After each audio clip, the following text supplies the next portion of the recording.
The only way to handle danger is to face it. If you start getting frightened of it, then you make it worse. Because you project onto it all kinds of bogies and threats which don't exist in it at all. Whenever you meet a ghost, don't run away.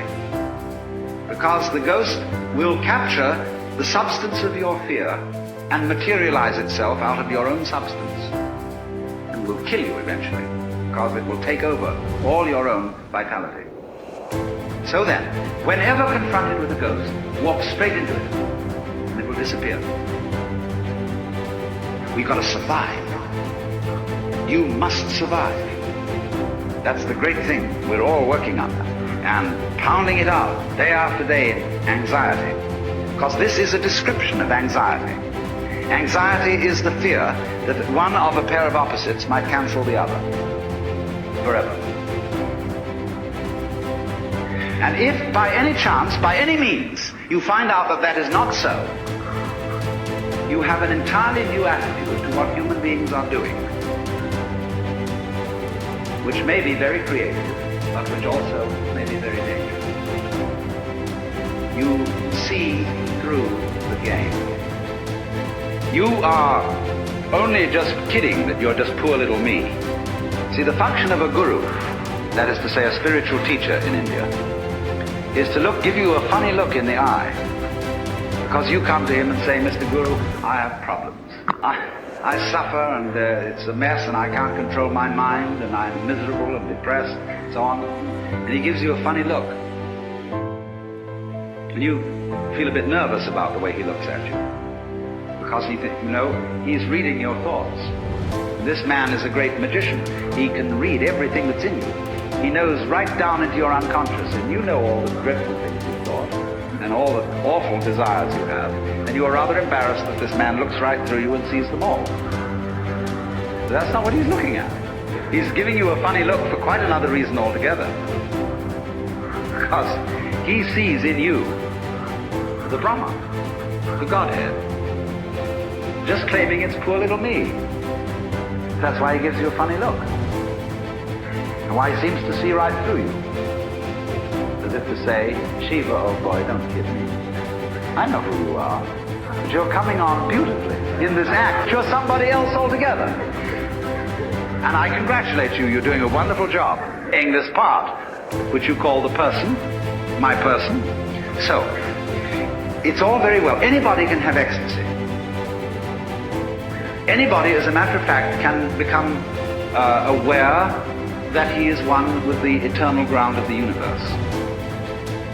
But since that's what you are anyway, I'm going to ask, so what? When a hero goes on an adventure, and he leaves his people, and is going to a strange land, he can go away and just hide himself round the corner in an obscure house, and then appear a year later and say, I've been on a heroic journey, and tell all sorts of tales. And they say, prove it. Because they expect him to bring back something which nobody has seen before. Then they believe you've been on a journey.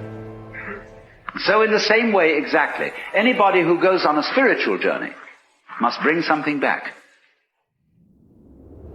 Because if you just say, oh man, it was a gas. Anyone can say that. Now this is why in the doctrines of Buddhism, there is a differentiation between two kinds of enlightened beings. They are both forms of Buddha, which is to say the word Buddha means somebody who has awakened, who has discovered the secret behind all this. In other words, all this thing we call life with its frantic concerns is a big act, which you, in your unconscious depths, are deliberately setting up. So you can do one of two things when you discover this. You can become what's called a pratyeka Buddha. That means a private Buddha who doesn't tell anything. Or you can become a bodhisattva. Pratyeka Buddha goes off into his ecstasy and never is seen again. Bodhisattva is one who comes back and appears in the everyday world and plays the game of the everyday world by the rules of the everyday world. But he brings with him upaya. He brings with him some way of showing that he's been on the journey, that he's come back, and he's going to let you in on the secret too. If you will play it cool and also come back to join in the everyday life of everyday people. The first thing then is to discover what indeed you do love, if anything, and you will find there is something. And then go into the nature of that. Now it's said that selfish people love themselves is something which you thought was other than yourself. Even if it be very ordinary things such as ice cream or booze, in the conventional sense, booze is not you, nor is ice cream. It turns into you in a manner of speaking when you consume it, but then you don't have it anymore. And so you look around for more in order to love it once again.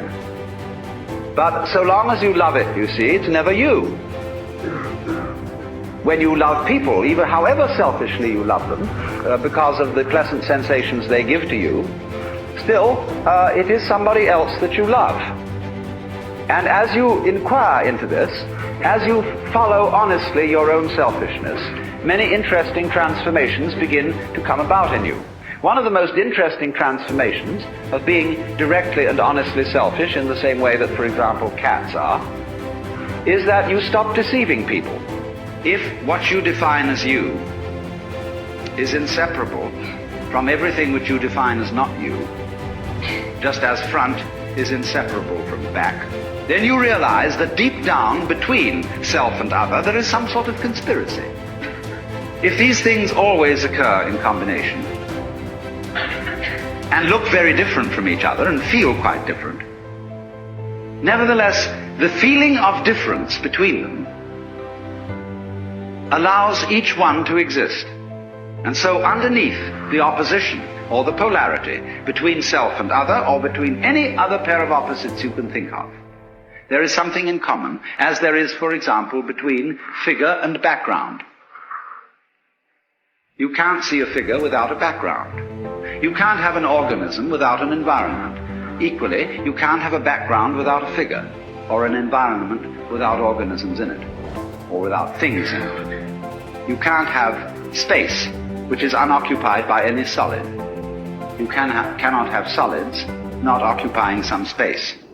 This is absolutely elementary. And yet, we don't realize it, because, for example, the average person thinks that space is nothing.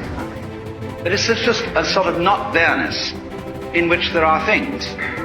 And we are slightly afraid that not there-ness, that nothingness, that darkness, that the negative poles of all these oppositions will win, that they will eventually swallow up every kind of being and every kind of there-ness. But when you catch on to the game, you realize that that won't happen, because what is called not existing is quite incapable of being there without the contrast of something called existing. It's like the crest and the trough of a wave.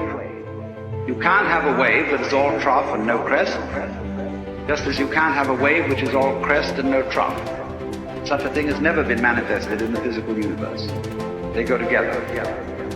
And that is the secret. There really is no other secret than that.